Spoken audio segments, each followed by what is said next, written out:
మా ఇంట్లో gas cylinder అయిపోకముందే నేను ఇండక్షన్ స్టవ్ మీద సాంబార్ చేయడానికి ట్రై చేస్తున్నాననమాట. ఇండక్షన్ స్టవ్ మీదే అన్నీ ఏమేం చేయగలమో ట్రై చేసేసి నేర్చి చూసుకుంటే గ్యాస్ అయిపోయిన తర్వాత ప్రాబ్లమ్ ఉండదని చెప్పి కొన్ని కొన్ని ట్రై చేస్తూ ఉన్నాను. అలాగే ఈరోజు సాంబార్ చేస్తున్నా ప్రెషర్ కుక్కర్ మోడ్‌లో. దీంట్లో కుక్కర్ మోడ్ ఉంటుందనమాట. దాంట్లో అది పెట్టేస్తే తాలింపు వేయడం ఫస్ట్ నూనేసి, అది కొంచెం హై ఫ్లేమ్ అనిపిస్తే మనం టెంపరేచర్స్ తగ్గించుకోవచ్చు. నేను ఆపేసాననమాట. హై ఫ్లేమ్ అయిపోయింది. అది అందుకని మళ్ళీ మాడిపోతుంది తాలింపని. తర్వాత సాంబార్‌కి ముక్కలేం కావాలో అయ్యేసేసుకుంటాము.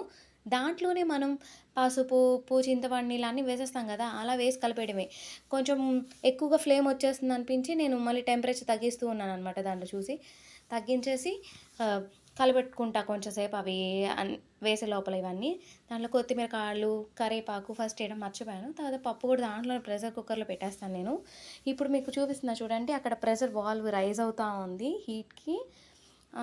దాంట్లో మళ్ళీ నెక్స్ట్ ప్రెషర్ కుక్కర్ నార్మల్‌గానే 3 విజిల్స్ రానిస్తాననమాట నార్మల్ స్టవ్ మీద. అట్లానే నేను కూడా దీంట్లో రానిచ్చాను. తర్వాత మీకు పప్పు, సాంబార్ ముక్కలు అన్నీ ఉడికిపోయినట్టు చూపిస్తున్నాను. చూడండి ఇవి ఎంత బాగా వచ్చాయంటే నార్మల్‌గా ఎట్లా ఉంటుందో అట్లనే ఉంటుంది మనకి. డిఫరెంట్‌గా అనిపిస్తది ఫస్ట్ టైమ్. తర్వాత అంతా అలవాటయిపోతుంది. ఆ పప్పు బ్లెండ్ చేసేసి ఇంక దాంట్లో వేసేసి కొంచెం సేపు అన్నీ కలిపి కాగబెట్టేస్తాననమాట. అంతే సాంబార్ రెడీ అయిపోతుంది.